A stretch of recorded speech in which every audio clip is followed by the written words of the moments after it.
नमस्कार, मैं संतोष सिंह और बात आज हम भरत तिवारी की कर रहे हैं। जी हाँ, अभी मुख्यमंत्री सम्राट चौधरी ने एक ट्वीट किया है, जिस ट्वीट में उन्होंने कहा है कि न्यायिक जांच आयोग की जो अंतरिम रिपोर्ट है, उस रिपोर्ट को देखते हुए भरत तिवारी के परिवार को आर्थिक सहयोग सरकार देगी, साथ ही परिवार के एक सदस्य को सरकारी नौकरी भी देंगे। लेकिन एक सवाल है, अंतरिम रिपोर्ट कहीं वही तो नहीं है जो पुलिस की रिपोर्ट है? और पुलिस की जो रिपोर्ट है, अगर वाकई में वही अंतरिम रिपोर्ट है, तब तो खेला हो गया भाई। भरत तिवारी को न्याय नहीं मिला। सिस्टम ने भरत तिवारी के उस न्याय की लड़ाई का मजाक उड़ा दिया है। इससे बड़ा मजाक और कुछ भी नहीं हो सकता है। परिवार भले ही भरत तिवारी के शहादत पर आर्थिक मदद ले ले, नौकरी ले लें, बाकी जो पब्लिक डोमेन से जो पैसा आया वो अलग बात है। पूरे परिवार की आर्थिक माली हालत ही बदल चुकी है, इसलिए सियासत ज़्यादा होनी शुरू हो गई है। देखिए, पुलिस की जो रिपोर्ट है, वह रिपोर्ट क्या है?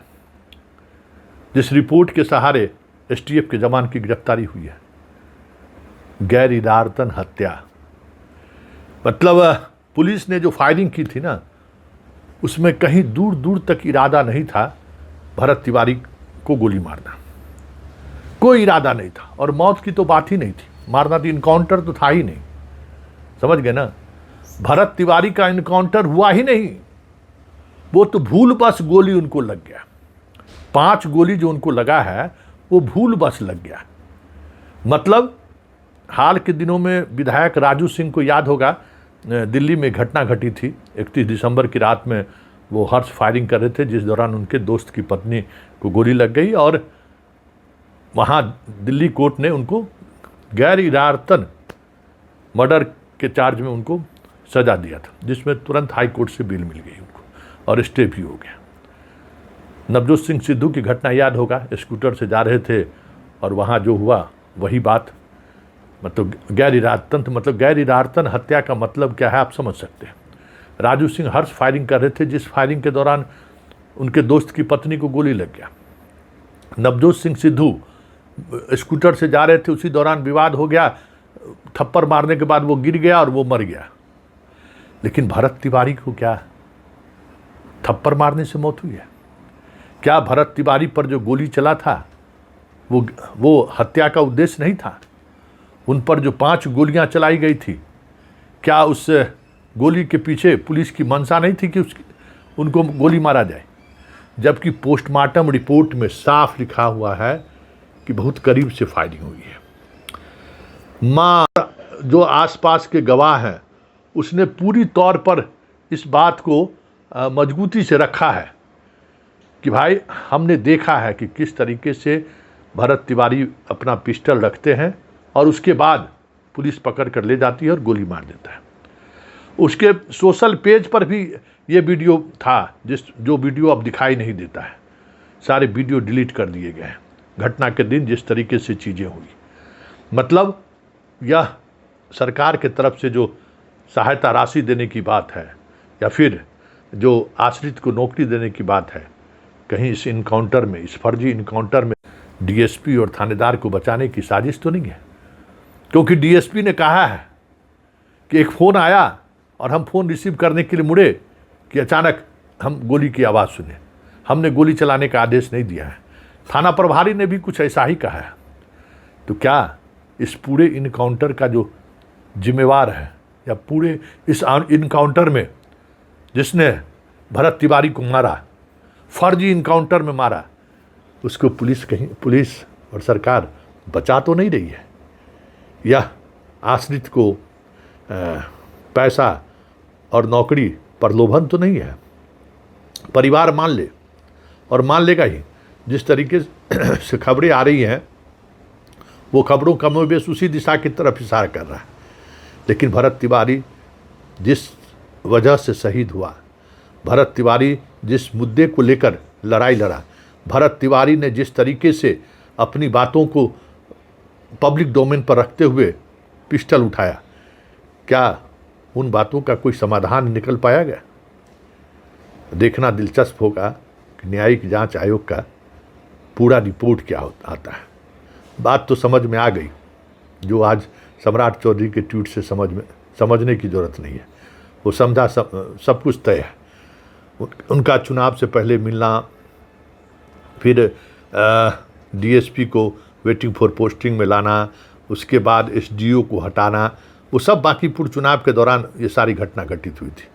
फिर एसटीएफ के जवान की गिरफ्तारी, वो सारी चीज़ें उसी दौर में हुई और आज इस तरीके की घोषणा हुई है। कोशिश उनकी ज़रूर है कि सवर्णों का गुस्सा हम शांत करें। कोशिश उनकी ज़रूर है कि भरत तिवारी की वजह से जो बिहार की पुलिस की छवि बिगड़ी थी, वो छवि बचे या नहीं बचे, कम से कम हम कह रहे हैं इनकाउंटर करिए, तो सरकार किसी भी हद तक जाकर इनकाउंटर में शामिल पुलिस पदाधिकारियों को बचाएगी।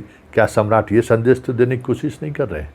क्योंकि गैर इरादतन हत्या, और वो भी पुलिस के द्वारा, पुलिस की कस्टडी में पिटाई के दौरान अगर मौत हो जाती है तो गैर इरादतन हत्या का धारा नहीं लगता है, हत्या का धारा लगता है, वो भी कस्टडी में। और ऐसे में सार्वजनिक तौर पर सबों के आंखों के सामने पुलिस फायरिंग कर रही है, पकड़कर भरत तिवारी को ले जाकर, सब लोग प्रत्यक्षदर्शी कह रहे हैं, गवाही भी उन लोगों ने दिया है। और फिर अगर बात ये सामने आ रही है तो मतलब साफ है कि डीएसपी और थाना अध्यक्ष को बचाने के लिए सरकार किसी भी हद तक जाने को तैयार है। न्यायिक जांच आयोग सिर्फ उस बात को एक गलत दिशा में ना जाए, बात आगे ना बढ़े, बिहार तक में ही बात सिमट कर रख जाए, मामला सुप्रीम कोर्ट ना जाए, इसकी कोशिश है। हाई कोर्ट भी तो परिजन नहीं ही गया है। अब परिजन को मतलब क्या है? भरत तिवारी दुनिया से चला ही गया है। परिवार को आम लोगों से सहायता मिल ही गई है, करोड़ों करोड़ रुपए की सहायता की बात आ रही है। कितनी सहायता मिली है वो खुद जानते होंगे, लेकिन सरकार का तोहफा मिला है, तो फिर भरत तिवारी को न्याय मिले, इसके लिए परिवार कहाँ तक तटस्थ रहेगा कहना मुश्किल है। क्योंकि जो कुछ भी दिख रहा है, जिस तरीके का दिख रहा है, वो तो साफ लग रहा है कि सरकार इस इनकाउंटर में शामिल पुलिस पदाधिकारियों को बचाने में लगा है, पूरी ताकत उसने लगा दी है। और इसके लिए जो छल प्रपंच भी होता है वो भी सरकार ने करके दिखा दिया है। अब सब कुछ भरत तिवारी के परिजन पर निर्भर करता है, वो कितनी दूर तक लड़ते हैं। इस सहायता और नौकरी से लेकर चुप हो जाते हैं या फिर वो लड़ाई लड़ते हैं। लेकिन एक बात तो तय है, भरत तिवारी को उसकी शहादत पर परिवार हो या माँ पिताजी हो, सौदा कर लिए, यह साफ दिख रहा है। और सरकार ने भी इस तरीके से इन चीज़ों को रखा है कि जो आक्रोश था ना, वो आक्रोश भी शांत होता हुआ दिख रहा है।